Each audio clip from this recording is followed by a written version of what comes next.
Ramon Besa, Bernat, adéu, Bernat.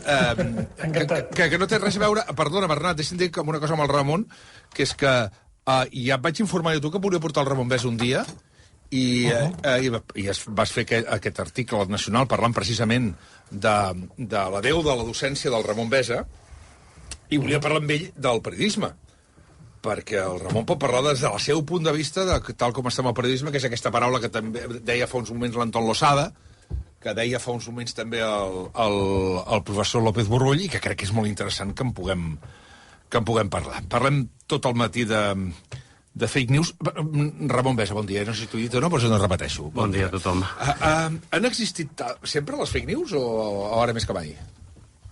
Home, sempre n'hi ha hagut.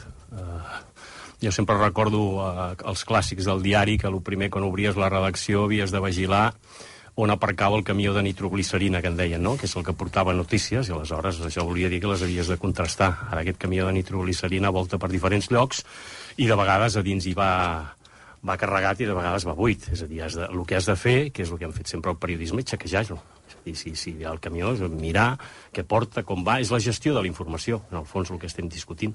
Si no gestiones la informació, doncs aleshores hi tens poc a dir. I avui dia ens costa molt de gestionar la informació als periodistes. El periodisme està més desprestigiat que mai, Ramon? Que mai, no ho sé, diguem que hem perdut la credibilitat i la confiança de la gent. Segurament perquè diria que no es té molt clar què és ser periodista i què és el periodisme. El que no és el periodisme, per exemple, per mi, o modestament ho crec, no sóc un teòric ni sóc un docent, sóc una persona que casualment va acabar fent classes a la Facultat Blanquerna, per tant no sóc un professor ni ningú que pugui teoritzar al respecte, sí tenir alguna opinió i contrastar-la. Però la comunicació i el periodisme són dues coses diferents. És a dir, no és el mateix comunicar que fer periodista, i avui ho estem confonent.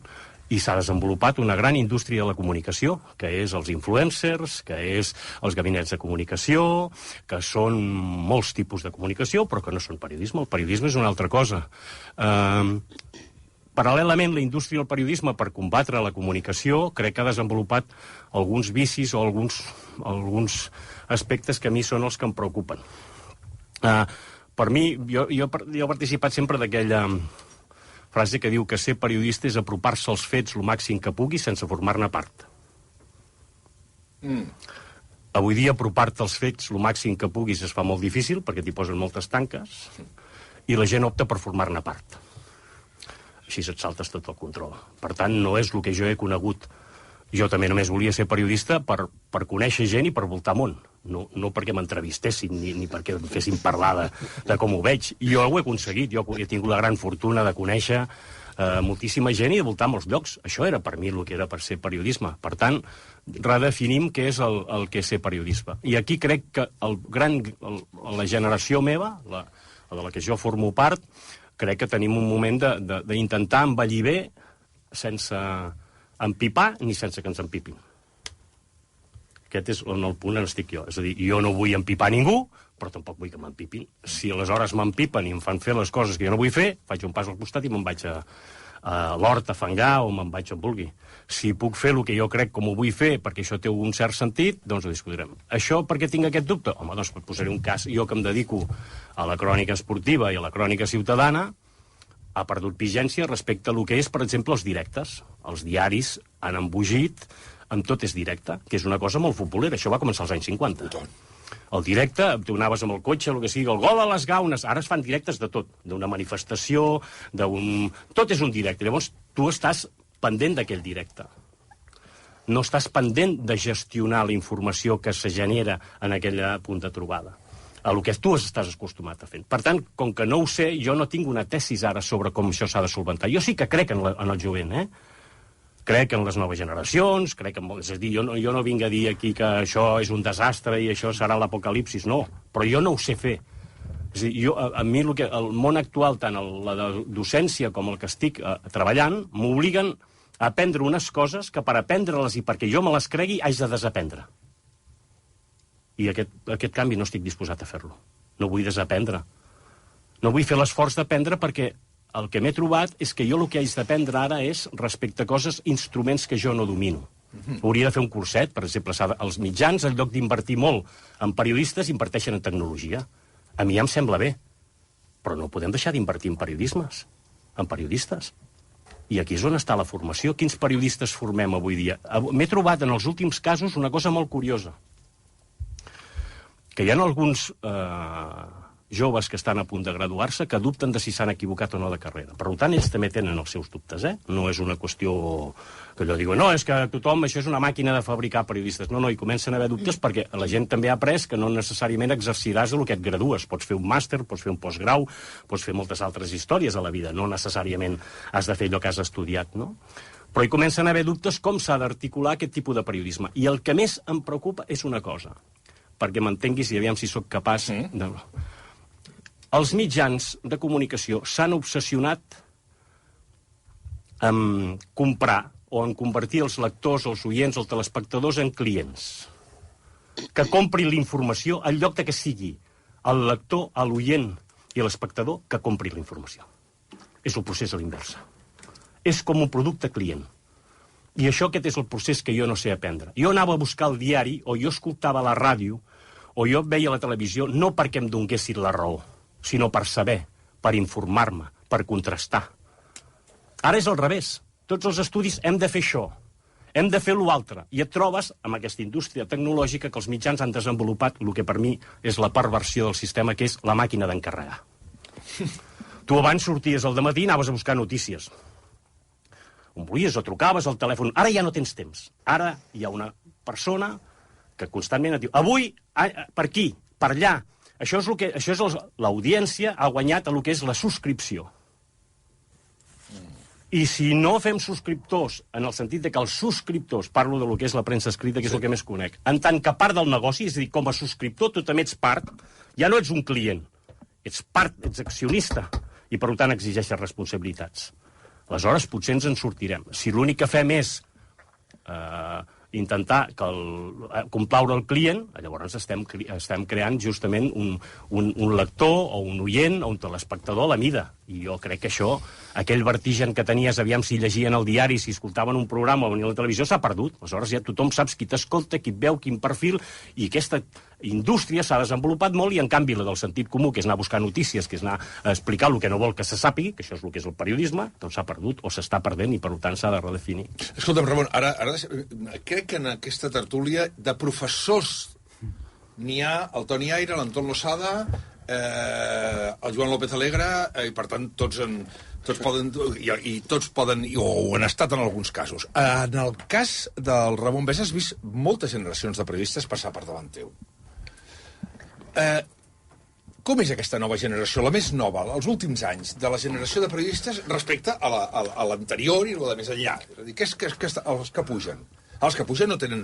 el paper president és un paper que desapareix de les seves vides, o ha anat desapareixent de les seves vides, han entrat en el món digital a través de les webs, s'informen a través del TikTok o del Twitch o la ràdio.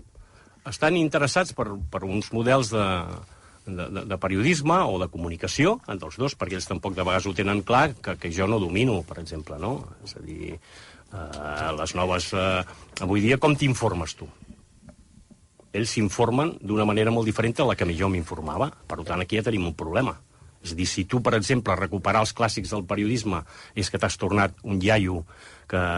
És a dir, amb ells els interessa saber qui era Planas, els interessa qui és Manolo Vázquez Montalbán, els interessa saber qui era Àlex Botines. A mi sí que m'interessava, amb ells no. Per tant, ja tenim un problema del que per mi m'ha permès vertebrar o estudiar una determinada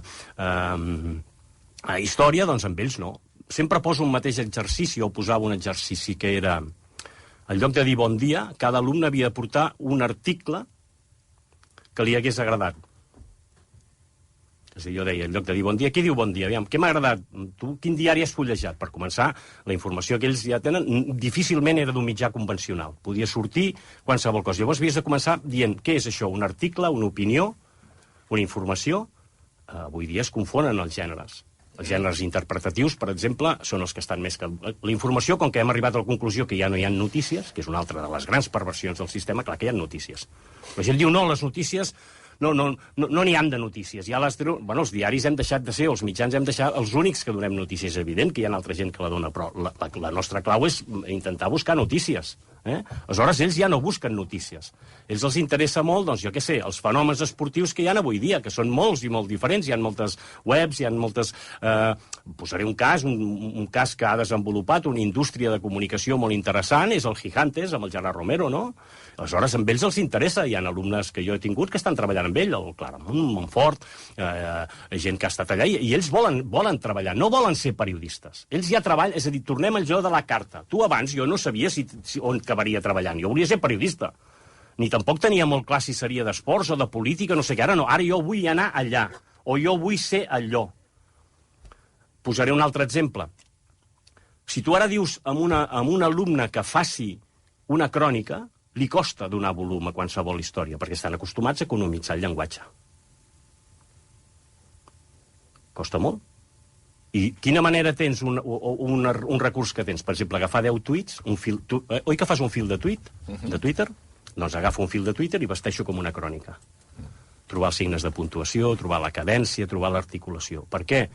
Doncs, perquè ells consideren que no necessàriament han de llegir a través dels mitjans de comunicació o han d'escoltar el programa del Basté 6 hores, és a dir, la informació s'ha vestit d'una altra manera. I aleshores, això és un problema, però també és un avantatge, perquè crec que de les grans situacions de crisi també surten els grans invents, les grans idees. És a dir, jo penso que dels nanos i nanes joves que hi ha avui dia a la facultat, els que són bons són d'hòstia. Perquè són els més inconformistes i els que et foten problemes. I jo vaig tenir un alumne que li vaig dir que no vingués a classe perquè em feia vergonya estar amb ell. Sabia més ell que jo. Carai. Sí. No diré el nom per pudor, perquè ell m'ho va demanar, però jo li vaig dir, escolta, jo no et puc ensenyar res. Era un fora de sèrie. És a dir, allò que deia, em sembla que era Gramsci, no? En els entretemps, o sigui, entre que mori lo vell i neixi lo nou, sorgeixen els monstres. I és veritat, jo crec que estem en una època d'aquestes, però els monstres també poden ser molt bons, i crec que hi ha gent que s'inventa grans històries i que aleshores la gent prefereix dir, això és el que jo vull, en lloc de dir, vaig a veure si trobo el que jo vull. Això és el que feia el periodisme, la gestió, no simplement de dir, compro, vull. Això és una societat de consum, que és la que estem, que a més caduca cada 2 per 3. Deixo que els altres comentin, però no, però una última cosa. Què et sembla Twitter, Ramon? Bé, jo m'hi barallo. És una de les coses que m'ho passo molt bé. De vegades la gent em renya, perquè si algú em contesta o diu una cosa, jo intento donar explicacions. El que m'emprenya, i el primer gran disgust va ser quan va passar el Barçagate, que alguns dels trolls que hi havia i de tota la història et fotien a parir cada dia. Jo havia sortit allà amb un taló, el que em paga Víctor Font per la campanya electoral, el programa, i al final jo vaig denunciar Twitter em va engegar a pastar fang i vaig fer una reclamació després de que es descobrís que eren tota una colla de bots i em va doldre, perquè jo crec en la bona fe de la gent. Ja. Ara, també dic una cosa, i amb els que més em barallo són amb els que, teòricament, m'obliguen a un exercici de responsabilitat que ells no exerceixen en la seva feina. És que ara amb els periodistes s'hi fic tothom. Vostè què es dedica? Jo, per exemple, em discuteixo molt amb moltes coses de pagès. Vostè calli, que no en té ni puta idea de pagès, de no sé què, vostè dediquis al periodisme. No, escolti, soc fill de pagès. Sobre la llet crua, per exemple, i aleshores, quan els desarmes, dius, ara vindré i parlarem dels veterinaris i parlem de tot això. A mi no s'hi fiqui, no? Sí. Ara vostè m'imagina que el mateix tuit que vostè acaba de fer de mi jo li fes de vostè? Vol que li expliqui la seva vida? Ara vostè s'imagina, però jo he entrat en aquests debats, missatges directes, m'ho passo bé. Ara imagina que el mateix que m'està dient a mi, senyor fulano de tal, d'un poble que han venut el no sé què, no sé quantos, jo digués, vostè fulano de tal, veí de tal, si els seus veïns sabessin que patantim, patantam, patantam... Però és com tot, tu quan anaves a un quiosc, triaves la informació. Quan feies un dial de la ràdio, tu tries. Doncs a Twitter fas igual, tu tries. Hi ha molt bona informació, hi ha mala informació. La tecnologia per si mateixa és extraordinària. El problema és l'ús que en fem. El bar és un bon invent. Ara l'ús que en fem és pervers. Per tant, l'hem desvirtuat. Un ganivet és per tallar-lo, no és per foradar la panxa del Tian Riba. Clar, aleshores, l'ús de la tecnologia és per si és bo, però n'estem fent pervers, perquè a partir d'aquí ens permet controlar moltes coses que abans ens era molt més difícil. La intel·ligència artificial és collonuda. Ara, l'ús que se'n fa no pot ser que substitueixi tota la mà d'obra. És a dir, que la tecnologia ha suprimit tot el que era moltes vegades i els màsters i d'altres coses, les escoles de periodisme. Tu abans exercies l'ofici d'una determinada manera. Ara ja no es pot exercir de la mateixa manera. Toni, Bernat, Anton, Lola, Joan, palante. Mira, a mi la meva natura de ment optimista i ara en Besa m'han fet remuntar una mica la depre de cavall que he pillat aquest matí quan he arribat aquí i la Marga Ortuño m'ha passat un article d'un professor universitari de la Complutense que es titula, i ja ho entendreu tot a partir d'aquí, Querido alumno universitario de grado, te estamos engañando. Aleshores, ell explica en un article molt interessant la seva experiència de 25 anys de docència i com ha canviat no només aquesta docència, perquè és el que li toca de primera, sinó la base, que és la societat, no? És a dir, com ha evolucionat la nostra societat. Com ell anava a les aules i es trobava unes aules plenes de gent, amb gent assegudes, en alguns casos, pels passadissos. Ara això s'ha reduït moltíssim, però a més ara sobretot veu pantalles, no? O veu les marques dels ordinadors, o veu mòbils, o veu pantalles, bàsicament, i la interacció troba que ha baixat moltíssim, la interacció amb la gent que hi va. Per què ho dic això? Perquè al final els canvis que estem vivint a nivell docent i a nivell periodístic són canvis socials de fons que ens estan canviant la nostra manera no només de comunicar, no només d'estudiar, no només d'aprendre, sinó de relacionar-nos entre tots plegats, i d'aquí ve la resta. La nostra atenció cada vegada més. Jo recordo sempre el cas de Ted Sorensen, que era un dels grans escriptors de discursos de Kennedy, que li deia jo, escolta, l'atenció de la gent és un discurs d'uns 20 minuts, perquè l'atenció de la gent dura això. Avui en dia els estudis ens estan dient que l'atenció nostra de mitjana és entre 2 i 5 minuts. Mantenir l'atenció en una cosa. I ens passa sovint. Som multitaskers. Estem ara aquí i estem amb el mòbil, i estem enviant un mail, i estem escoltant, però realment no ho estem fent. Quin problema de fons té tot això? Que això es trasllada als mitjans de comunicació i a la pràctica als mitjans de comunicació. També és veritat que hi ha un altre fet que... Molt ràpid, perquè és que si no m'ha convidat aquí. Té raó el que deia el Ramon, amb el concepte de que no confonguem mitjà amb canal. Jo crec que això és important tenir-ho present. Un mitjà de comunicació o un canal de comunicació no és necessàriament un mitjà, però ho hem comprat. És a dir, al Congrés dels Diputats o al Parlament hi ha algun drama a propòsit, alguns drames importants a propòsit de quins mitjans, titllats com a mitjans o autodefinits com a mitjans, poden accedir o no a la sala de premsa. Perquè hi ha alguns casos en què algú munta un web, diu que allò és un mitjà de comunicació i no és un mitjà de comunicació, és una trinxera. És un canal de comunicació, però no és un mitjà de comunicació com el teníem entès. No fa periodisme, fa una altra cosa. I això ho hem igualat a la resta, en part perquè els periodistes, diguem-ho tot, també hem cedit espai. Te'n recordes aquell mític programa de Todo por la Audiencia? Doncs, en certa manera, el servei d'això, de l'algoritme, dels clics, de les entrades o no, del que viralitza o que no, amb això hi ha entrat el periodisme a jugar. Del que enganxa l'atenció de la gent o no, del que passaran de nosaltres o no, amb tot això hi hem entrat a jugar. I quan hem entrat a jugar això, n'hi ha hagut d'altres que, sense fer periodisme, resulta que tenen millors resultats d'audiències o d'atenció de la gent. Això ens porta també a aquesta idea que jo deia. Això ho contagia tot i contagia també les classes. Ramon. Una de les coses que hem perdut, per mi, estem replantejant-nos quin ha de ser el taller de formació. És important. Les universitats, crec que aquest ofici del periodisme, parlo sobretot del periodisme esportiu, s'havia desenvolupat amb 2 corpus de professors, els teòrics i els pràctics. És a dir, els que havien semiòtica, teoria de la comunicació, història del periodisme, i es complementava amb gent que exercia l'ofici. De manera que l'alumne que sortia allà, el graduat, tenia una certa formació per afrontar-se amb el que es trobaria. Què ha passat? Que els grans teòrics, a les universitats, per la burocratització, per lo que sigui, molts es dediquen a la recerca i no tots volen fer docència, fan altres coses.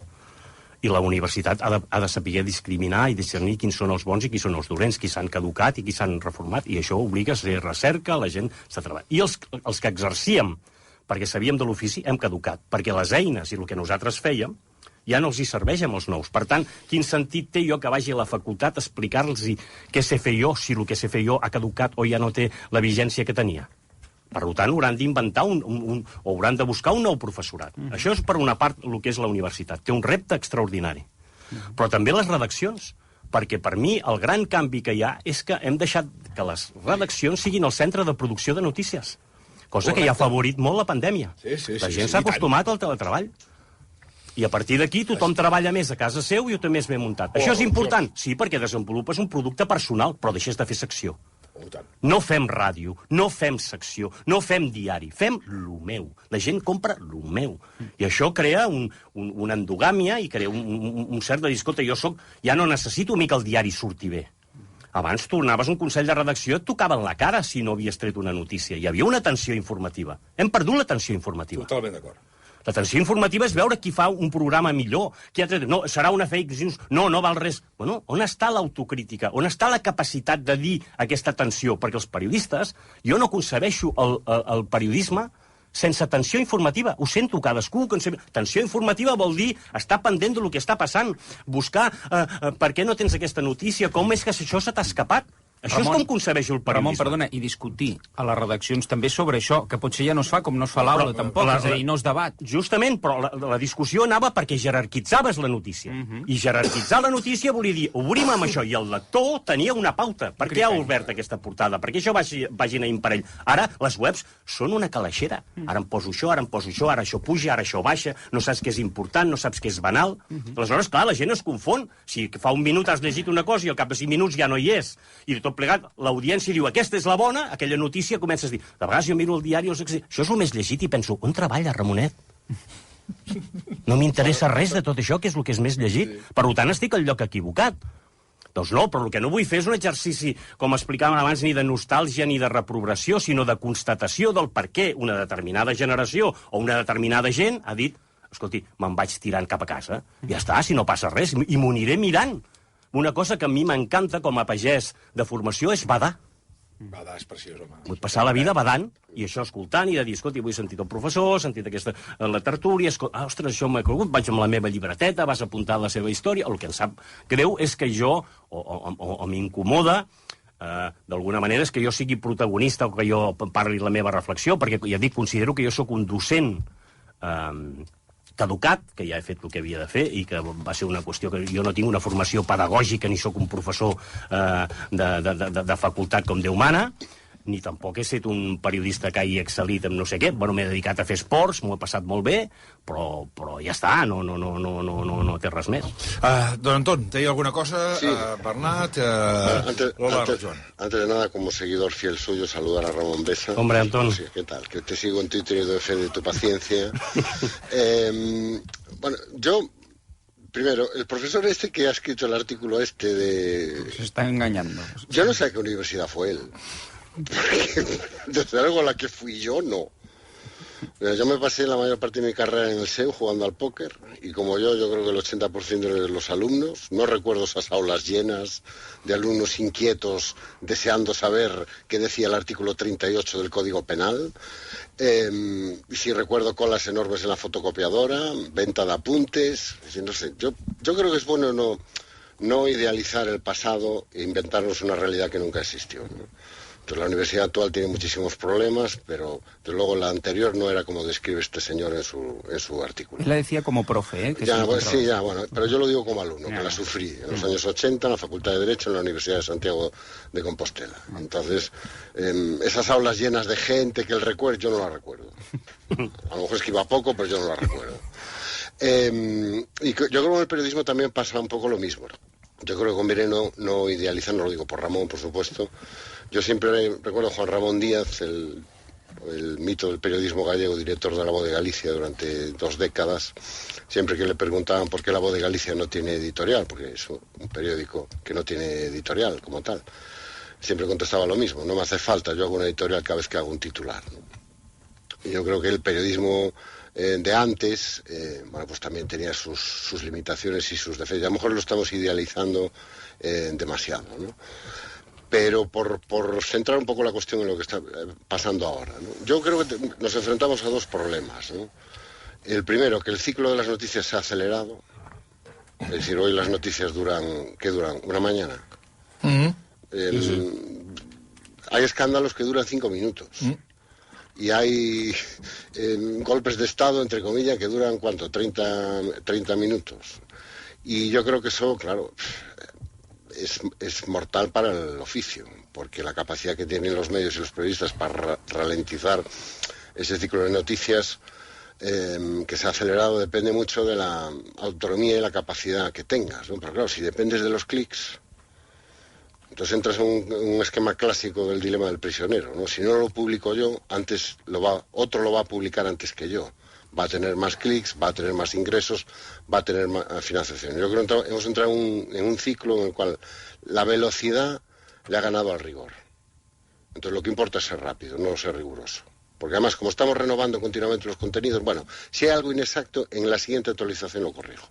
Pero claro, muchas veces ya llegas tarde, ¿no? Hay un segundo elemento que para mí es clave, que es que tenemos más soportes que nunca, pero no sabemos muy bien qué colocar en esos soportes y que la gente esté dispuesta a pagar. Pues se ha extendido una idea perniciosa que yo combato en todas mis asignaturas y en todas mis docencias que tienen que ver con la comunicación, que es que la información es gratis. Y no, la información no es gratis. O sea, la buena información no es gratis. Y si quieres tener buena información tienes que acostumbrarte a pagar por ella. O sea, hay una serie de información que es servicio público, que sí debe ser gratis, pero a partir de ahí la buena información cuesta. Y yo creo que nos hemos instalado una idea en que, bueno, todo da igual. Y todo. Entonces, ¿por qué voy a pagar por algo que puedo tener gratis, ¿no? Y la buena información, insisto, no es gratis, ¿no? Y yo creo, y ya termino, que es que lo que decía el de la tensión informativa. Bueno, es que hace mucho tiempo que los medios de comunicación son tablones de anuncios, donde, no me refiero a la publicidad, que también, donde los protagonistas cuelgan sus mensajes. Pero muchas webs y muchos webs son un mero soporte donde los diferentes actores políticos, económicos, van colocando sus mensajes y esos mensajes se nos trasladan como si fueran noticias. Pero en realidad son notas de prensa muchas veces. Y son y se ha instalado, es el triunfo definitivo. Si te fijas, cada vez más las noticias es Menganito dice. Menganito dice es el titular, estrella en las informaciones presentes. Los medios se limitan, un poco, yo tengo un amigo que utiliza esa metáfora, a mí me gusta mucho, ¿no? Que cada vez más, y sobre todo los virtuales, son meros tablones de anuncios, donde cada uno, como esos tablones de anuncios que hay en la facultad, no, tengo un piso para alquilar, pum, dejas un post-it, tengo no sé qué, apuntes para vender, plan, y al final parece que es un tablón informativo, pero en realidad es un tablón donde cada uno ha colocado lo suyo. Ramon. Bueno, la resposta que a mi també d'alguna manera em descol·loca és que la manera de vèncer que hi ha hagut aquesta tendència que explicava també l'Anton és el hooliganisme o el posar-se el periodisme de samarreta. Sí, efectivament, sí. És a dir, aquí la gent no té cap... O sigui, jo no he dissimulat mai a la meva vida la meva condició o de ser proper al Barça. Ara, quan intento fer les cròniques, intento tenir un cert distanciament. És a dir, el que no puc fer és negar els fets. Si el Barça ha perdut, ha perdut. O sigui, no puc fer dir que l'han robat, que no sé... Bueno, escolti, quins són els fets? És que avui els fets ja no són importants. És molt més important la metarealitat que no pas la realitat. Ara mateix, avui ens estem fent tots, si se'm permet l'expressió, palles sobre la situació del Barça. Els resultats i les sensacions. Els resultats són una cosa, les sensacions són una altra. Això és un discurs, un porro terrible. Però per què? Perquè hem de desenvolupar alguna cosa. Perquè la gent vol saber el Barça, la comunitat culer, i hem creat la comunitat culer, s'ha d'anar alimentant. Però és possible que haguem perdut riquesa i varietat. No hi ha altres coses que passin més importants que avui? És a dir, una de les tendències que ha aconseguit els que controlen el negoci és posar el focus sobre el que ells volen. De cop i volta apareix una notícia a un lloc i tothom va cap al mateix lloc. No hi ha ningú que vagi a l'altra banda. No hi ha ningú que digui, doncs d'això no en parlarem, o el que fessi, no, però si no quedes amb evidència, com deia l'Anton, no? Per tant, o que havies explicat tu, o ha explicat també el Toni. O sigui, hi ha un moment en què tu dius com hem de fer resoldre aquest problema, com l'hem de fabricar. I estem massa pendents del que diuen i del que volen que no pas del que passa. Entens? El que diuen i el que volen no és necessàriament el que passa. Tu tens suficient... Quants editors hi ha avui dia disposats a perdre calés o a invertir en periodisme? No. Molts mitjans ja estan en mans de fons d'inversió, que no saps qui mana. El paper del figura editor, bé, hi deu haver el Godó, hi deu haver el Moll, però vull dir, aquell editor, avui dia hi ha molts diaris que tu dius, bueno, i aquí qui mana? Bueno, doncs depèn de quin membre del Consell d'Administració tingui més poder o menys. Ara mana Telefònica, ara mana Santander, ara mana, en funció d'aquest, canvien el director, canvien l'altre. Clar, són interessos. No és... Tu abans, el maritatge també existia als mitjans de comunicació. Tu sabies qui acabava sent director i el per què. I tu reconeixies a la persona. una de les figures de les que tenia, per exemple, a les redaccions, una de les coses que funcionava, jo no estic idealitzant, estic amb el que diu l'Anton, estic explicant perquè el que tu teòricament dius això ja ha acabat i ara s'ha de substituir. Jo vull veure com ho substituïm. Està bé. Però una de les coses que funcionava eren les jerarquies dels mitjans de comunicació. Les jerarquies eren discutibles. Però, per exemple, hi havia una figura que és la primera que s'ha encarregat la majoria de diaris, que és el redactor en cap. El redactor en cap feia una cosa cabdal, que era tenir en compte què passava a la secció i saber què volien els directors. El director i el seu equip. I, per tant, feia de mitjancer. I anava els que manaven a la direcció i deien, ull, que fulano de tal se'n anirà, ull, que té aquest problema, o al revés, el director, escolta, necessito això. I feia d'intermediari. Vull dir, tots els intermediaris estan mal vistos. Per tant, aquesta jerarquització també tenia un problema, que molta gent, per exemple, aquí, per augmentar-te el sou, és un dels grans problemes per mi que jo he advertit a la professió, t'han de canviar de gorra. És a dir, si tu ets un bon cronista, no facis un bon cronista cap o sotscap, perquè potser serà un gran cronista, però un mal cap o un sotscap. Li puges el sou, li fots una gorra nova, i a partir d'allà perds un cronista i guanyes un inútil. Clar, vull dir, nosaltres ens hem fet trampes al solitari en moltes històries d'aquestes. Per tant, jo també entenc que això s'ha de revisar. Ara, com fer-ho? Aquest és el gran debat. Jo crec que per això hi ha gent que avui dia hi estan incidint molt i que estan buscant noves fórmules, però allò, d'alguna manera, que havíem cregut que funcionava, doncs, d'alguna manera, ara és més qüestionat que mai. Perdona, Bernat de Déu i Lola, que també hi ha el Joan. Bernat. Bé, jo crec que aquesta conversa amb el Ramon és ideal per diferenciar el que és un professor d'un mestre. El Ramon Besa és un mestre. I el que a mi em subleva és que el Ramon abandoni la universitat i que ho faci d'una manera forçada o forçosa, que ell mateix va explicar en un article, i dins la comunitat periodística i la comunitat universitària catalana no ens posem les mans al cap. Perquè el Ramon Besa és portaveu, en la línia del que dèiem a l'inici de la nostra conversa, d'una manera de fer les coses, d'un ofici. I en això, insisteixo, no confondre l'elogi de la tradició amb la nostàlgia. En el cas que ens ocupa, que és el periodisme, Twitter, Facebook, etc., han de canviar la manera en la qual expliquem les coses, només faltaria. Han de canviar la manera en la qual ensenyem les humanitats, només faltaria.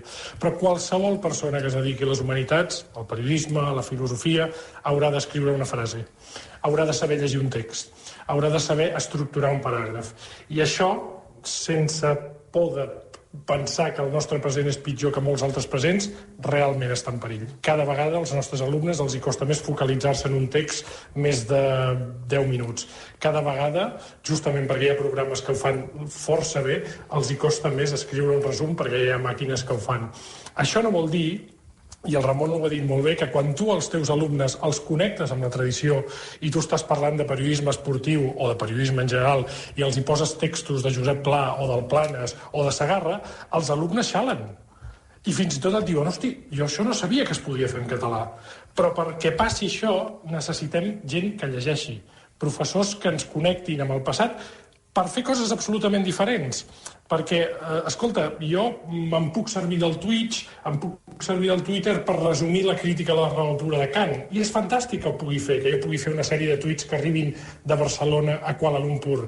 Però per llegir la crítica a la raó pura necessito un paper, un llapis i moltes hores. I això no ho substitueix ningú. Un partit de futbol no es pot resumir en un tuit. És impossible. No es pot. Un cop d'estat no es pot resumir en un vídeo.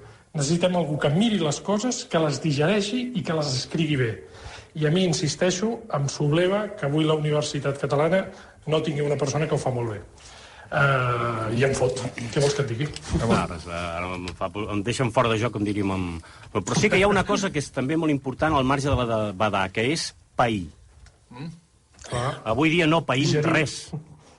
Quan ara la gastronomia i tot això, la gent va als restaurants però no paeix, no sap. Va al restaurant de moda però després li expliques que t'expliqui el dinar i no ho sap, perquè no païm. Indigestió contínua. Clar, aleshores, si tu no paeixes, tens un problema. Entre altres coses, no païm perquè ja acabo, No, per favor, al contrari.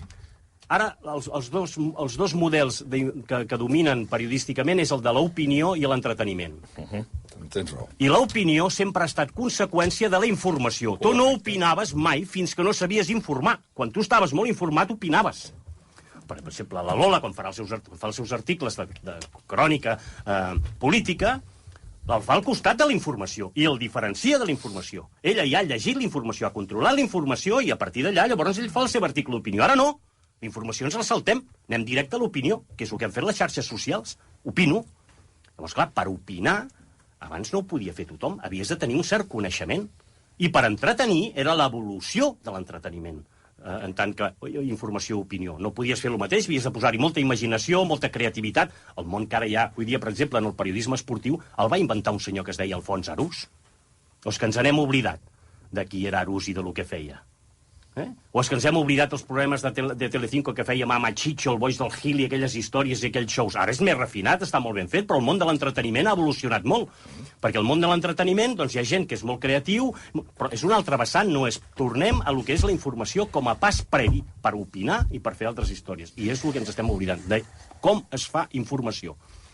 Avui dia que tinguis periodistes que tinguin informació costa molt poc perquè hem deixat d'anar als llocs. Al Camp Nou, tu abans anaves al Camp Nou, i a partir d'allà arribaves al diari i deies, què tens? O què ha passat? Ara això és impossible. Però el que tens o el que ha passat era perquè tu havies dedicat tot el dematí a buscar informació. Hi havia gent que deia, no tinc res avui. Just el Lu Martí, del primer dia que va arribar a dir, avui no hi ha res, me'n vaig. La gent que va als jutjats, tu abans anaves... Hi ha gent que ha terroritzat molt sobre tot això. Tu anaves cada vegada, la gent que fa informació judicial, tu vas cada dia als jutjats. I per fer informació judicial t'has de guanyar les fonts. És que el que ens hem oblidat és que el periodisme són dues coses molt importants. La bona documentació i el treball de camp. Quants dels de Twitter, de Facebook, de xarxes socials tenen fonts d'informació? Quants tenen una agenda? Hi havia una època que amb el diari et deien cada dia no anirem a dormir fins que cadascú porti un telèfon nou. I tu posaves una guia amb tot un llistat de telèfons. Oi, aquelles agendes d'avui, Santi Carreras. Digue-li a un alumne avui que ha de tenir una agenda. Una agenda per què? Per trucar aquí. Si jo ja li diré que aquest... Bueno, doncs esclar, això també és una altra mirada, és una altra manera de fer. Sempre recordo, perdona, que aquí ara el mestre... Quan la primera cosa que recordo que vaig fer a Catalunya Ràdio quan va arribar al cap d'esports era el Santi Carreras. Primer que va fer Santi Carreras, el primer. Que jo em vaig quedar parat, que jo tenia 17 anys, i el primer que va fer Santi Carreras és la seva agenda, que ell venia de Ràdio Barcelona i venia de Ràdio Nacional d'Espanya, és tirar-la a la redacció. I ara feu la vostra, també. Una cosa tremenda. Santi Carreras, que jo quan col·laborava a Catalunya Ràdio, hi ha aquest distintiu que encara que hi és, que fa que passen els esports, no? Fa aquest distintiu. Sí, aquella cortineta. I jo un dia vaig, allò que m'agradava, allò de la ràdio, cony, això que va bé. I jo dic, senyal que dona pas a la informació esportiva. I així 3 o 4 cops. I el cinquè m'agafa el Carreras i va dir, escolta tu, imbècil, aquest senyal està justament per separar la informació normal de l'esportiva, no fa falta que tu recreïs, perquè si no estàs anul·lant la senyal. Això ara ho fas i tens un problema. És a dir, perquè estàs limitant la meva creativitat, estàs fent això, jo ho considero així, vull dir que costa molt dirigir-te... Això encara diem aquí, i ara els esports, bueno, oi que no diem i ara la cultura, i que no diem i ara els toros? Hi ha un llibre d'estil, oi que sí? Bueno, els mitjans ho han de tenir, la Vanguardia deu tenir el seu, tu deus tenir el teu, és a dir, tu entres... Quants estudiants de pràctiques demanen el llibre d'estil i saber en quin mitjà estàs treballant? No és el mateix treballar a TV3, que és un mitjà públic, que treballar a Antena 3. No pot actuar igual un periodista. Per què? Perquè és una televisió pública i l'altra és privada. I a partir d'aquí hi ha un llibre d'estil que et permetrà que coses que pots dir d'altres que no pots dir. Bueno, doncs els llibres d'estil també han caducat tots. La gent fa altres d'ortografia, és normal, no passa res. Oi que m'has entès? La història és aquesta. Oi que m'he explicat? Doncs, per tant, per què ho haig d'explicar-ho millor o pitjor? Bueno, doncs perquè se suposa que ets periodista i, clar, fer faltes d'ortografia... Jo ara, per exemple, faig faltes d'ortografia amb el bilingüisme, perquè en català, castellà i totes aquestes històries, i em fa vergonya, perquè dius, a qui ho corregeixes? Perquè abans hi havia editors. Venia un editor que et deia, escolti, aquest text que has escrit, veus? Jo ho havia vist més d'un, Jo tenia un que es deia Lorenzo Argentí, que a més no li agradava el futbol, em va dir, mira, Ramon, esto... Vuelve a escribir. Un editor, no un sosdirector, lo que sigui. ¿Por qué? Porque si yo no lo entiendo, los lectores tampoco lo van a entender, querido. Volvamos. Esta frase, ara no, els adjectius, ara busquem tots, ens agradem. Bueno, vull dir que estem en un escenari nou, que ho han de fer gent nova, i que crec que estan molt preparats. El Toni, la Dolors són molt més joves que jo, el Tianto... Per tant, no vull fer un exercici de revisionisme, sinó d'intentar explicar del per què vols envellir bé, de dir per què fas un pas al costat, per aplaudir, per veure els nous com s'ho fan, però per explicar que allò que tu havies après, doncs ara tu no li veus la utilitat que havia tingut. I, per tant, és allò de dir gràcies i que vagi molt bé. Lola. Hi ha moltes coses interessants que s'han dit i jo crec que s'hauria de fer... No sé si donar classes a la universitat, Ramon, però jo crec que tu o alguns de nosaltres hauríem d'acabar donant xerrades als col·legis, a les escoles, perquè jo crec que la gent, o sigui, els nens d'ara i els mestres d'ara haurien de donar més espai a la interpretació i a com es fa el periodisme, perquè és el món en el que viuran els nanos i necessiten saber claus de com es fa tot això. De tot el que heu parlat, jo és que veig com una mena de cercle, no? O sigui, que tot està connectat. Diguem-ne, el tema de que la gent no paga pel periodisme, o sigui, que pensa que la informació és gratis. Això que dona pas a que es fa un periodisme barat, o sigui, que no s'inverteix. Per tant, es fa un periodisme que no requereix de temps, és a dir, que tot és instantani i, per tant, no es comproven les coses com s'haurien de comprovar. Molt menys es destina temps a buscar notícies. Perquè per què vas a buscar una notícia si resulta que el clic te'l dona fer una reinterpretació del que ja està circulant, no? I, per tant, amb el tuit que ha fet no sé qui, tu et fas una informació que a sobre segurament tindrà més clics que si has anat a buscar una notícia. I, per tant, que dona peu a que el periodisme de samarreta tingui més audiència, de vegades, no?, que el periodisme amb més distància. I que, per tant, dona lloc a que el periodisme més honest, la gent ja no sap ben bé com distingir-ho del periodisme cutre, vaig a dir, o sigui, sincerament, del periodisme que no és tal, que no hauria de portar aquest nom. I que això dona peu a que, efectivament, les empreses no inverteixen en periodisme, perquè si ja tens tot els clics. O sigui, trobo que tot està interconnectat, no?, en realitat. És que és el tema. Perquè avui en dia a mi em fa molta llàstima quan veig gent jove a la redacció doncs que no demana anar-se'n a Ucraïna, per exemple, o que no això, o sigui, és que no, o sigui, només estan davant d'una pantalla. Mai surten, busquen, queden amb gent. O sigui, quan deies, jo volia ser periodista per quedar amb gent i per conèixer gent, és que si no parles amb la gent, o sigui, les notícies t'arribaran per WhatsApp, sabràs el que pensa no sé qui per WhatsApp. Si jo de vegades faig... Te llegan anuncios por WhatsApp. Sí, jo de vegades els dic als més joves, heu d'agafar un forat a l'estómac de cafès. O sigui, heu de fer tants cafès amb la gent i no. Després veus que això costa moltíssim, perquè és fàcil posar-te davant d'una pantalla. Y más barato. ¿Sabes cuál es la empresa que tiene más periodistas y mejor pagados en plantilla en Galicia? La Xunta de Galicia. Claro. O sea, dobla a cualquier, incluso a La Voz de Galicia. Que, com deia el Ramon, són comunicadors. Y por supuesto, no hablemos de las condiciones laborales en las que están esos periodistas. I ara que se substitueix molt aquest treball de camp que estem reclamant, no? De parlar amb la gent, d'anar als llocs, de documentar-te, de tenir agenda, i al mateix temps de buscar com et documentes. Avui et documentes a través de Google i d'internet i tal. Què s'ha creat? Una nova escola que és la de la literatura. La literatura no té res a veure amb el periodisme. Nada. La literatura admet la ficció, el periodisme no. I aquest és el segon problema que tenim. Hi ha gent que escriu per adornar-se i per no explicar el que passa, sinó el que ell voldria veure i el que ell s'agrada. I això amb la crònica esportiva n'hi ha uns quants. als seus seguidors. I a la política, també. Sí.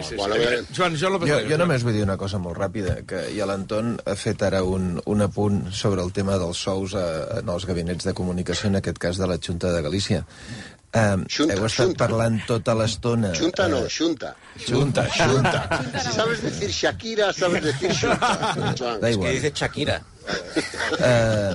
Heu estat parlant tota l'estona dels periodistes i de les redaccions i tal. Jo, que com molt bé explicat el Bernat, no sóc mestre, sinó que sóc merament professor, els explico als meus alumnes que tinc la mala notícia per donar-los de que la majoria d'ells acabaran en gabinets de comunicació d'empreses privades o bé en gabinets de comunicació d'institucions públiques o de companyies.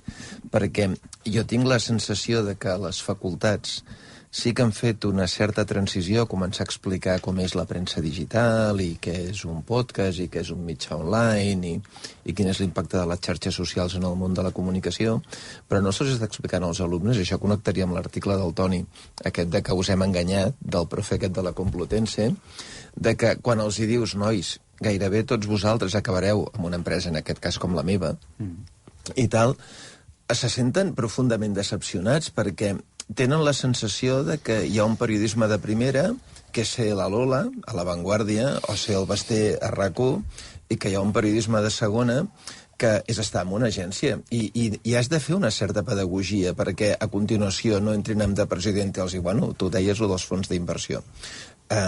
Una empresa com el Grup Godó té un amo, i aquest amo té legítimament uns interessos absolutament lícits, i els senyors de les empreses pels que treballareu també tenen amos i també tenen interessos lícits, i no hi ha un periodisme de primera i un periodisme de segona, però el fet és que sembla que hi hagin aquestes divisions i crec que no estem preparant a la gent per assumir una realitat que sembla que amb un percentatge que fa 3 anys era del 40%, avui és del 60%, i d'aquí un parell d'anys serà del 80%, senzillament per això no se'ls està preparant. El que passa és que, Joan, no és una mala notícia si els expliques que ells no aniran a fer periodisme en aquests gabinets de comunicació, sinó que treballaran en comunicació, seran gestors d'informació interessada, però no faran de periodisme, hauran tingut una formació en comunicació i estaran fent una altra cosa. El drama és també quin prejudici tenen... Això donaria per tot un programa. Sí, és cert, però també és el prejudici sobre quina idea tenen del que és el periodisme. A nosaltres potser ho teníem, ara això sí que quedarà superboomer, quan havíem vist el Lugran, per exemple, amb aquelles redaccions que ja no existeixen,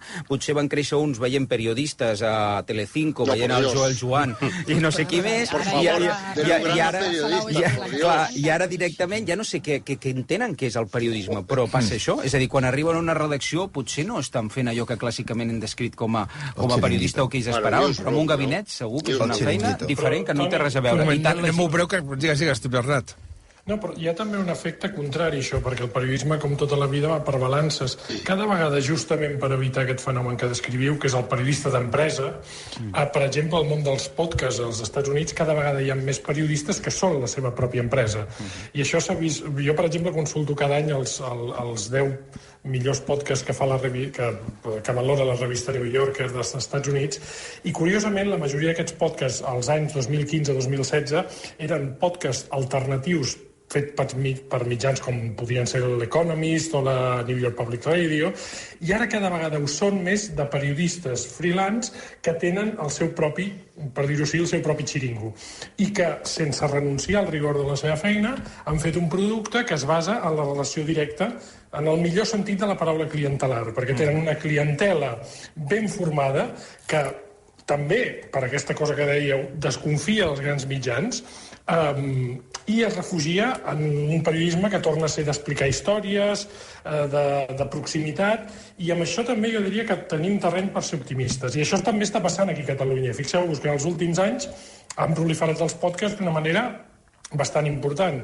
Ja hi ha fenòmens com la Sotana, per exemple, ara que parlem d'esports, on trobem espais de creació i espais de periodisme, també d'humor i també de continguts diversos, que estan posant una tercera via que a mi em sembla molt interessant. Val. Ramon, vols dir alguna cosa sobre això que deia? Mira, t'afegiré una pregunta que m'agradaria fer-te arran del que ara comentava el Bernat de Déu, amb temes concrets. Per exemple, el voldria preguntar per dos... Mira, pel Twitch. Què et sembla el Twitch? Bé, a mi tots els canals. Els canals em semblen molt bé, vull dir, jo m'interesso cada cop més per aquestes qüestions, però m'interesso, no en formo part, m'explico? Correcte. Jo passo a l'altra banda. Correcte, igual. No vull treballar a Twitch, no sé fer anar un Twitch, ara me l'escolto, me'l miro o sé com funciona, sí. I, per tant, les coses que abans m'incomodaven o que em feien una certa por, doncs ara m'hi vaig familiaritzant, però no fins al punt de que jo sigui capaç de fer-ne un o de participar-hi, no m'hi veig. M'explico? Sí, perfectament. I aleshores, qualsevol canal em sembla que es pugui muntar, me'l miro, l'escolto, i em sembla que tenen una certa viabilitat, tenen el seu públic. Bueno, tots tenim fills. Jo tinc un fill de 30 anys, però clar, el meu fill no em llegeix a mi. Ni m'ha llegit mai. Mal fet. Però m'entens? Vull dir, és el primer que et dones compte. Vull dir, si tu et creus algú... Clar, un dia em va dir... És el meu pare. Ja. Bueno, no confonguem les coses, i per tant, li agrada el Barça? Sí. El segueix el Barça? Sí. Però s'informa a través del que jo escric? No. Perquè ets el pare. Bueno, vull dir que a partir d'aquí... Que sí. És una altra història. Mal fet, Sergi. Escolta, i una altra, Kings League. Ara que deixa'm portar-ho cap al terreny del futbol, la Kings League, l'altre dia hi havia 2 pàgines que van fer La Vanguardia parlant de la Kings League, jo hi he entrat a la Kings League, sí, l'altre dia em va tenir enganxat com si fos, deixa'm dir-ho, i amb el Gerard Piqué em va tenir enganxat com si fos un programa d'entreteniment televisiu de Telecinco, Així t'ho dic de clar, quan ara falten 20 minuts per saber qui és el nou jugador que en formarà part, i em tenia fascinat. El Pac Piqué és, per mi, motiu d'un seminari de facultat. Sí, senyor. Perquè tu, de cop i volta, et trobes en Piqué i et venen a veure i et diuen, bueno, què donarem avui de Piqué? De Shakira? No ho sé, hauries d'anar a espectacles, no? Jo no ho sé, teòricament van a esports, però... Quantes vessants té? Econòmica. Comunicació, empresa. Per tant, ell, d'alguna forma, és l'exemple de com pot crear un cert desconcert a on sortirà la informació. Abans, ara, jo també, com que sóc un clàssic, tu deies política, societat, economia, ara, vida y artes, tendencias, gente. Perdó? Això era una cosa que t'obligava a prendre partit. No, escolti, això és societat. No, ara no se sap on va. I això és l'efecte de les coses. Tot es flexibilitza, tot és líquid. En la part de tendències caben tot. Aleshores, a partir d'aquí, Mont Piqué me'n fascina, perquè no només em fascina per una part periodística, pels seus canals i pels seus invents, sinó també perquè, per la feina que em dedico, és un aspirant a la presidència del Barça, és una persona que té opinions sobre el model del Barça. M'agradaria saber si és que ell participa, cosa que suposo que algun dia farà, de si ell serà el president d'un Barça votat pels socis o serà un president del Barça per un Consell d'Administració, perquè el sistema de propietat o el model de propietat haurà canviat al Barça. No ho sé què passarà quan Piqué ja pugui ser pugui ser president del Barça. Veurem quin model de club ens trobarem. És un altre debat que costa d'afrontar, però que la gent li fa mandra. Oi, això de les societats anònimes, ja ho veurem. Bueno, doncs per mi és un debat interessantíssim, i això t'obliga a un esforç que molts no volen fer les redaccions. Perquè, clar, ens hem acostumat a una altra cosa. És a dir, com que vivim en aquesta cultura de la felicitat, per ser feliç primer has de ser un desgraciat per saber què és la felicitat. Penso jo. Si no has estat un desgraciat, com vols saber què és la felicitat? La felicitat no és una... No vius tota l'estona al paradís. Tens alts i baixos, i aleshores tu lluites per objectius, i quan et surten estàs fent... Si tot et va bé, al final no saps distingir entre una cosa i l'altra. Per tant, hi ha una certa infantilització, crec que és una paraula que heu utilitzat abans, no sé si ha estat el Bernat, el Toni, o el Joan, o la Lola, o el Tiano, o tu, no ho sé, però el professor que hi havia abans, el López Borrell, d'aquesta infantilització, d'això que tot és guai, tot és naif, tot és... A mi això sí que m'emprenya molt. Bueno, m'emprenya, em sorprèn, m'emprenyar no seria la paraula, no? Però de dir com s'han de dir les coses, evidentment hem progressat en moltes coses i no es pot portar el mateix model que hi havia hagut ara, però d'alguna manera les notícies costen. És a dir, les notícies no les tens, per si no costessin, i aquest és el gran drama. La gent s'ha acostumat a que les notícies, te les donen i dius, no, escolti, trobar una notícia, fillet, costa molt. Una última qüestió, que aquesta sí que és l'última, perquè hem de plegar ja, però ens estaríem aquí fins a les 3 de la tarda, t'ho dic ara, però... Estem també en l'època del políticament correcte, que no tot es pot dir? No sé, no conec tant el món de la política, per lo que... En general, la societat en general. Bueno, sí, et costa. Per exemple, ara fer un discurs sobre el Barça és complicat, a mi em costa. Parlo d'una cosa com de la que jo m'hi dedico. És a dir, tu ara...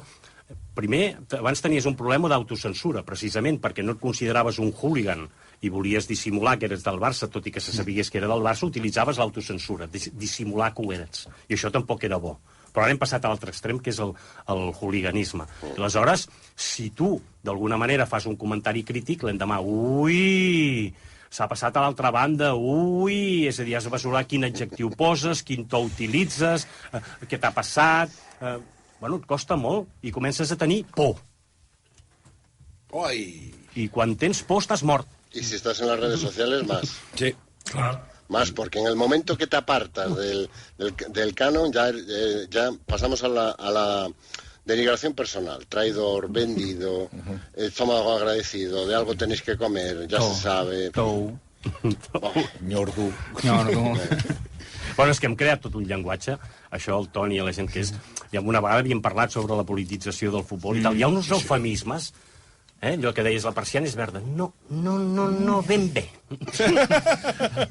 Té un to, si el sol li dona d'un costat, no és ben bé un verd, és l'altre... I no és una persiana. No és una persiana, exacte. I tot revestit per allò que vas dir, Ramon, que em va encantar aquell concepte que vaig manllevar en un llibre, que era el del gas emocional. Bueno, és a dir, revestir-ho tot de les sensacions, no? Això no és veritat, abans, és quan mentida. parlava dels directes, els directes estan cada vegada més presents als mitjans de comunicació perquè donen emoció al tema. Tens la sensació que pot passar alguna cosa. Clar, tens la sensació de que estàs a dintre del que està passant. I vivim de sensacions. Aquí, quan l'època del procés amb les manifestacions en directe, clar, una manifestació en directe d'una fàbrica, d'uns treballadors que protesten per no sé què, no te la fan en directe perquè això et dona mal rotllo. Però les manis del procés duraven a molta gent molt bon rotllo i tu et senties a dintre i els directes es feien directes pràcticament amb totes les manis. Però amb això, jo el que reivindico és justament que tu tinguis la capacitat, com a responsable, de dir de què fem un directe. No podem fer un directe de tot. És que fem directes de coses que jo no em nego a creure que allò tingui audiència, ho sento. Víctimes, entre cometes, d'això, de que... De fet, alguns programes de televisió que són informatius han posat bastant de moda els directes, no? O sigui, i ara connectem amb això i connectem amb un altre. Però és que els directes... Perquè tu te sents a dintre. Minut i resultat. Però el directe t'obliga una cosa a les redaccions. Jo ja hi estic a favor. D'acord. Que és el dubte que plantejo. Volem fer un directe, perfecte. Però hi ha d'haver el periodista que no faci el directe, que també estigui a l'acte. Per tant, hem d'invertir en dos periodistes. No pots fer que un faci el directe i després l'informació. Tornem a l'altre. És que són complements. Vale, no hi ha diners. Cony, doncs aleshores ja estem on estem, al ramat dels ous. És a dir, directe sí, però al mateix temps jo vull que el que vagi a cobrir la manifestació s'hi passi estona, s'hi passi temps, i molts mitjans ja no ho fan. Alguns sí, però altres no. Hem substituït algunes coses per unes altres. Per una quarta hora de la plantilla està fent branded content. I han buscat duros a 4 pessetes. Sí. Això és el que passa. Bueno, i després acabem, que és amb l'externalització. Ara tot ho externalitzem.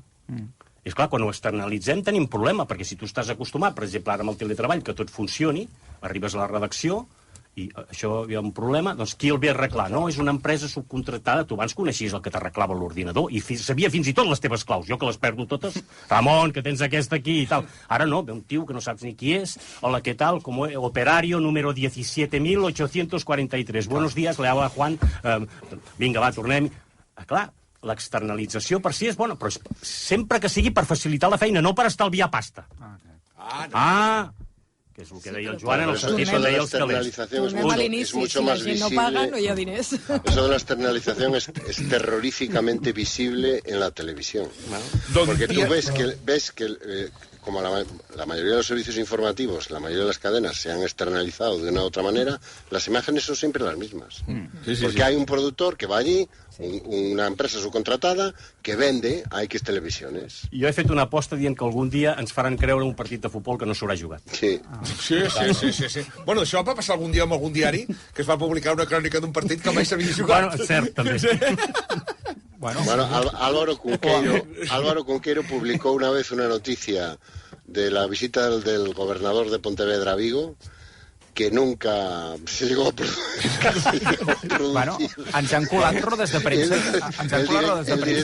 El director del Faro de Vigo le llamó a capítulo. Es que yo me resumo bien lo de la literatura que decía antes Ramón. Dijo, oye, pero no fuiste allí ni a comprobar y tal. ¿Qué más da? Si estaba tan bien escrito. Però, Anton, fixa que això s'ha alimentat la política. Una roda de premsa mítica es va fer famosa fa molts anys del president de la comunitat del País Valencià, de Paco Camps, perquè no havia estat una roda de premsa. No va ser una roda de premsa, ho van gravar, el seu equip va gravar i va sortir a respondre preguntes com fent que responia periodistes i no estava responent a ningú i la van colar. És a dir, però és que clar, quan als mitjans de comunicació passem imatges realitzades dels partits que ens passen enllaunades, imagina't. Ai, sí, no ens ho acabaríem. No ens ho acabaríem, cony, i tant que no ens ho acabaríem, però el Color de Caballó, que és el pitjor enemic, és aquell d'allà. Qui? Fer un programa a Ràdio El Rellotge, és el pitjor de tot. Què? Què dius, Basté? Què vols que faci? Fes el que Parli vulguis, del Ramon, fes el que vulguis. trepitgi l'ull de poll... Pots trepitjar l'ull de poll o pots dir-li alguna al Ramon? Tu què vols dir-li al Ramon? Mira, al Ramon li vull dir que si jo l'hagués tingut de professor a la Facultat de Periodisme no hagués deixat la carrera, cosa que vaig fer al cap de 6 o 7 anys d'estar matriculat perquè em semblava que aprenia més treballant. Això, per tant, repensa-t'ho, això, Ramon. I després m'agrada molt, en el món aquest del rojovivisme, en què vivim, que el món s'acaba cada minut, sentir paraules com ofici, sentir paraules com vagar i sentir paraules com pair.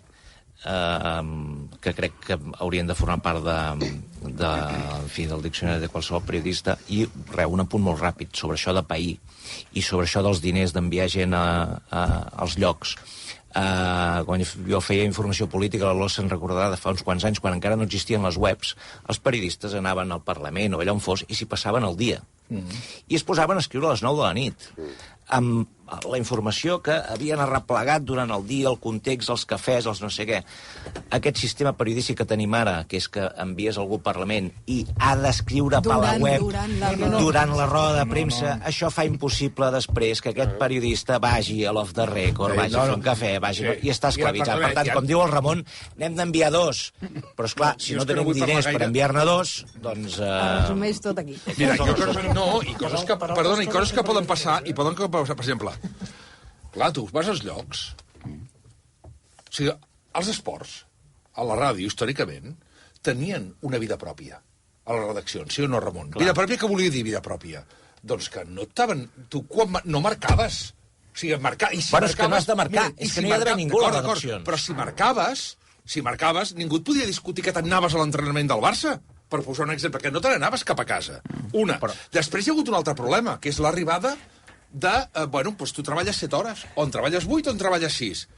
Si tu no cobres hores extres, en el periodisme, estem morts. Estem morts. Per què? Perquè un diu, mira, faig 7 hores i me'n vaig cap a casa. Al Parlament farà 7 hores, al Camp Nou farà 7 hores. Quan no tens hores, les hores que hi ha hagut gent que s'ha passat a les oficines de Núñez i Navarro 14 hores esperant el fitxatge del Barça i no et sortien, no és que tinc 7 hores, que vingui i que ens substitueixin. I això és terrible per la professió, Ramon. Això és terrible. Igual que un altre. Ves a les redaccions. Estan plenes. Estan plenes. Dins de la gent que tingui. Per què? Perquè la gent... en general, això de sortir al carrer val diners. I que tot es fa per televisió, i la gent s'oblida que la televisió t'ensenya el que vol el realitzador, no el que trien els teus ulls. Aviam si ens ho posem. Un partit de futbol, tothom acaba veient el que ha vist per televisió, però els cronistes són diferents, perquè veuen altres coses que no veu el càmera. Tu veus un escalfament, tu veus un detall que per tu és important. Si ens acostumem a veure-ho tot per televisió, qui mana és molt més fàcil de manipular, perquè t'implanten la imatge que volen ells, no la que trien els teus ulls. Tian, perdona que t'he tallat, t'he disculpat. No, tranquil, no, ja està. Ja havia fet la meva aportació sobre el tema i si vols... Endavant. Vinga, va. No, perquè, a veure, molt elevat tot plegat, o sigui... El primer, Déu vos guarda del matí, ha sigut el Bernat de Déu explicant que va aprendre català memoritzant el Cirana de Bergerac. A veure, o sigui, i hem començat així. Això m'ha recordat aquell episodi de Joan Maria Pujals afraonant-se sobre Josep Maria Flotats. Es va afraonar. Bé, a partir d'aquí hem tingut unes masterclass. M'ha agradat molt la masterclass del Joan López Alegre parlant del sistema electoral espanyol i aquesta dada que has aportat que Hisenda té comptabilitzats 210.000 militants, 238.000 militants en partits polítics a Espanya. Això quan demanes el número de militants als partits sempre te la inflen, doncs escolta, ho haurem de demanar a Hisenda a partir d'ara, i després la masterclass del Ramon Besa, ja ho he dit, em quedo amb una frase que és: els periodistes de la meva generació hem d'envellir bé sense empipar, però sense que ens empipin. Que això em sembla que bon resum de la conversa. Per cert, avui s'ha parlat molt de pluja fina, amb el tema de les fake news, allò que es van difonint fake news amb pluja fina, m'ha recordat a Carod Rovira quan parlava de l'independentisme de pluja fina. Bé, així que, com que hi ha hagut tantes masterclass, Basté, he decidit que acabaré amb una masterclass jo, avui. Tot això era per arribar Podem aquí. apretar córrer, ja, Tot això era per arribar aquí. Sí. Perquè avui és... Ja acabo, Basté, no em miris malament. No dic res. Em miro malament pel que pot sortir d'aquí. No, perquè, a veure, avui... quan explicava el Santoral, que sempre explicava el Santoral, heu parlat de Sant Agató. Agató. Ai, que bé l'acudit del Tian Riba. M'ha fet molta gràcia, lo de Sant Agató, que sona japonès. Arigató, sí. Arigató no. Ja ho ha fet el seu metge. Sant Agató. Deixa'm fer la masterclass primer de Sant Agató. Però no era esta, la masterclass. No, Sant Agató va ser papa. Cosa que aporto jo, que no heu portat vosaltres, concretament era... Era el papa Agató. Agató primero i últim. Era el papa Agató. Escolta, hi havia un silenci amb Ramon Besa, que no, ara no. Un moment. Era un senyor sicilià... Era un senyor sicilià que va ser papa del 678 al 681 i està enterrat... 3 anys, pobret només, 3 anys només per Sant Agató, però li va servir per ser sant, Sant Agató, i està enterrat al Vaticà. No sé si amb 3 taüts, com el papa Ratzinger. I això em porta a explicar uns 3 acudits de japonès. 3? No, perquè l'altre dia algú em va dir, fa molt que no expliques acudits. Però són molt curts, són d'aquells de japonès. Aviam, primer. Com es diu el campió... No arribarem al tercer. Com es diu el campió japonès de submarinisme? Agató. Com? Tlocofondo. Però bueno, però què és esto? També Kanaba. Que algú pagui això, sisplau. Arevalo. És que hem deixat la masterclass i estem al pati, ara. És que esto és una caseta de Arevalo. Hi ha d'haver de tot. Llavors, com es diu el ministre de Defensa del Japó? Santíssima Virgen. Esto que és una caseta de repetir. El ministre de Defensa del Japó. Encara no l'ha dit. Si te pillo te mato. Yo tiro tirito. Ai, Déu meu. Esto parece... ¿Qué es esto? Són acudits de limoncello. Això és la penitència per tot el... És molt tard, el tercer. La penitència per la masterclass. No, el tercer no m'acaba de convèncer. Bueno, imagina't, doncs el diguis. No, acaba'l, va. Bueno, és que en tinc 5. No. Me'n salto un. Com es diu hospital en japonès? Va. Otikuro o timato. No, Ramon, tu no riguis, per favor, no. I acabo... No l'animeu. Acabo... En quart? I acabo amb... si m'entenc la lletra... Molt bé, Rajoy. Ja que hi ha el Ramon aquí, acabo amb el porter de la selecció japonesa. Saps com es diu el porter de la selecció japonesa, Ramon? Ni idea. No toco ni bola. Per favor. Disculpin els oients pel que final. Ramon Besa, un plaer, torna demà, sisplau, i demà passat i l'altre. Gràcies. Acabaré fart de mi mateix. No. Gràcies, Ramon.